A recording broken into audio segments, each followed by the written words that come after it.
Civil rebellions, military rebellions and tribal rebellions. तो सबसे पहले सिविल रेबेलियंस को समझने की कोशिश करते हैं।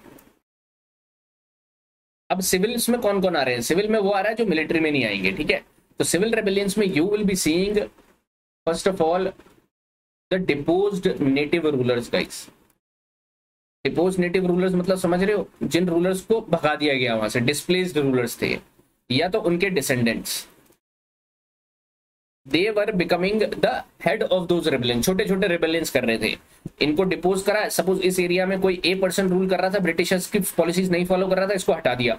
ये हट के कहा जाएगा, ये एक एंगर, ये रिजेंटमेंट शो करेगा, अपने साथ लोगों को इकट्ठा करेगा, it will fight, they will fight against the Britishers. Understanding बहुत ही बेसिक्स हैं। तो ये फाइट कर रहे थे। दूसरा आपको मिलेंगे फाइट करने के लिए कुछ जमींदार, क्योंकि different different land revenue policy आ गई थी, कुछ लैंडलॉर्ड्स, कुछ पॉलीगार्ड्स। पॉलीगार्ड्स कहां पे मिलते हैं आपको? सदर्न इंडिया में। थर्ड आपको मिलेंगे कुछ रिलीजियस लीडर भी, कुछ रिलीजियस लीडर्स भी इनसे परेशान थे, ठीक है। तो यहां पर आप क्या पढ़ने वाले हो, अब की कॉजेस क्या थे इनके, आपके कॉजेस ध्यान में होने चाहिए for means perspective. causes, let me write it over here, ठीक है। फर्स्ट कॉजेस आप देख रहे थे, ब्रिटिश इंडिया का रूल आ गया था, battle of Plassey, battle of Buxar हो गए थे। यहां पर आप देखोगे 1750s to 1850s throughout there were economical changes which were happening, administrative changes which were happening. अब ये एडमिनिस्ट्रेटिव इकोनॉमिक जब आप लॉस वगैरह पढ़ोगे तो ब्रैकेट में एडमिनिस्ट्रेटिव चेंजेस भी डाल देना। 1813 एक्ट, 1833 एक्ट, उससे पहले 1792 एक्ट, ऐसे करके आपको डालना पड़ेगा, ठीक है। Economical, administrative and land revenue system was changing. Land revenue system में आप महलवारी, रियायतवारी सिस्टम आ रहा था, जमींदारी सिस्टम आ रहा था, ये सब चेंज हो रहे थे, ठीक है। एंड पीपल बेसिकली रिवोल्टेड, जमींदार, लैंडलॉर्ड्स, ये रिवोल्ट क्यों कर रहे थे? Because it was against them. कुछ जमींदार को एविक्ट कर दिया गया, उनकी प्रॉपर्टी से ही हटा दिया गया, तो जमींदार ने एक अपना ग्रुप फॉर्म कर लिया। तो like this you will see one cause, because of that they were showing resentment guys. Zamindars and poligars का क्या इशू था? Zamindars and poligars basically were evicted from their land, they were evicted from their land, and जो dues वो pay नहीं कर पा रहे थे कॉलोनियल रूलर को, ब्रिटिशर्स को ड्यू पे नहीं कर पा रहे थे। सो उनका पर्सनल एजेंडा था, उनका पर्सनल दुश्मनी हो गई थी, पर्सनल ग्रीवांसेस के लिए भी देवर फाइटिंग अगेंस्ट द ब्रिटिशर्स। तो आप देख रहे हो पर्सनल थिंग्स है यहाँ पर, पर्सनल कॉजेज है, they are not fighting for the like common cause. Later on आप देखोगे फ्रीडम स्ट्रगल एक कॉमन कॉज के लिए हो रहा था, लेकिन वो कॉमन कॉज बना कैसे? लोग अलग अलग प्रॉब्लम से परेशान है। बाद में Mahatma Gandhi and other leaders आए, उन्होंने एक कॉज पकड़ाया कि आपकी सारी परेशानी का हल यहाँ पर है। समझ रहे हो? क्विट इंडिया मूवमेंट, उससे पहले non cooperation movement, civil disobedience movement, तो वो वाले मूवमेंट्स अलग चल रहे थे, ये वाले मूवमेंट्स अलग ग्रीवांसेस है, इनके पर्सनल ग्रीवांसेस है, समझ रहे हो? Third one is discrimination was happening with the already employed, discrimination was happening with the जमींदार, ट्रेडिशनल जमींदार्स और पॉलीगार्ड्स जो होंगे उनके साथ डिस्क्रिमिनेशन हो रही थी, बिकॉज न्यू मनी लैंडर्स वगैरह आने लग गए थे जिनको फेवर्स मिल रहा था, मनी लैंडर्स एंड मर्चेंट्स को फेवर मिल रहा था, ठीक है। ये एक इनका रीजन था।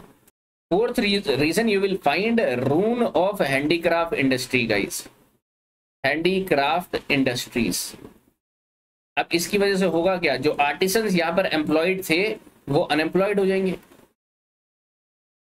अब उनको एक लीडर अगर अच्छा कॉज दे दे तो उनके साथ हो जाएंगे। तो आर्टिसंस अनएम्प्लॉयड थे, रेजेंट थे completely towards the Britishers. Also those people who supported these artisans, कोई नेटिव रूलर सपोर्ट कर रहा होगा, कोई प्रिंस सपोर्ट कर रहे होंगे, उनको भी इन्होंने डिपोज कर दिया था, तो उनकी माइजरी डबल हो गई थी। तो यहाँ पर आप एक कॉज देखोगे, तो जो लीडर्स को सपोर्ट कौन कर रहा था? आर्टिसंस, अनएम्प्लॉयड पीपल ही तो सपोर्ट करेंगे, राइट। प्रीस्टली क्लास, अब ये जो मैंने रिलीजियस लीडर देखे इनका रिएक्शन क्यों आया? प्रीस्टली क्लास को सपोर्ट करने वाले कौन थे? ट्रेडिशनल जमींदार, ट्रेडिशनल फ्यूडल लॉर्ड्स उनको सपोर्ट करते थे, हमारे जो नेटिव रूलर्स थे उनको सपोर्ट करते थे। अब ब्रिटिशर्स ने जब इनको ही हटा दिया तब प्रीस्टली क्लास का भी रिएक्शन आया against this British rule, because this was against their policies और अगेंस्ट देयर फेथ, कि भाई वो उनको हटा रहे थे जो उनको सपोर्ट कर रहा था ऑलरेडी, तो इनकी कंडीशन भी डिप्राइव्ड हो रही थी, समझ रहे हो। Ultimately Britishers always remained foreign in this land, foreigners in this particular Indian land guys. आपने देखा मुगल्स आए, आपने देखा दिल्ली सल्तनत के पीपल आए, आपने देखा हुनाज, शाकाज आए, but they assimilated into the Indian culture. But this Britishers has always maintain the foreignness of theirs, right. तो यहाँ पर आप कॉमन फीचर क्या देख रहे हो, इनके लोकल रीजन्स हैं, लोकल रीजन्स आपको देखने के मिलेंगे और डिफरेंट डिफरेंट स्पेस टाइम में आपको देखने को मिलेगा यार, ठीक है, ये चीजें हो रही है। नाउ कुछ होमवर्क आपको करना है सिविल अपराइजिंग्स के ऊपर, मैं आपको बता रहा हूँ इंपॉर्टेंट रिवोल्ट जो हुए थे आपको वापस पढ़ने हैं। सन्यासी रिवोल्ट, ये प्रीलिम्स ओरिएंटेड इंफॉर्मेशन आपने पढ़ी होगी सन्यासी रिवोल्ट के बारे में। पॉलीगार्स रिवोल्ट आप पढ़ना, poligars revolt, if you have spectrum और बिपिन चंद्रा, वहां से आप इन, मैं आपको कुछ बता रहा हूं लेकिन आपको ये नाम याद होने चाहिए, आप डायरेक्टली ऐड करोगे कॉजेस के बाद सिविल रेबेलियंस में एग्जांपल सन्यासी रिवोल्ट में हो, पॉलीगार्स में हो, ऐसे करके you have to add this. Diwan Velu Thampi's revolt,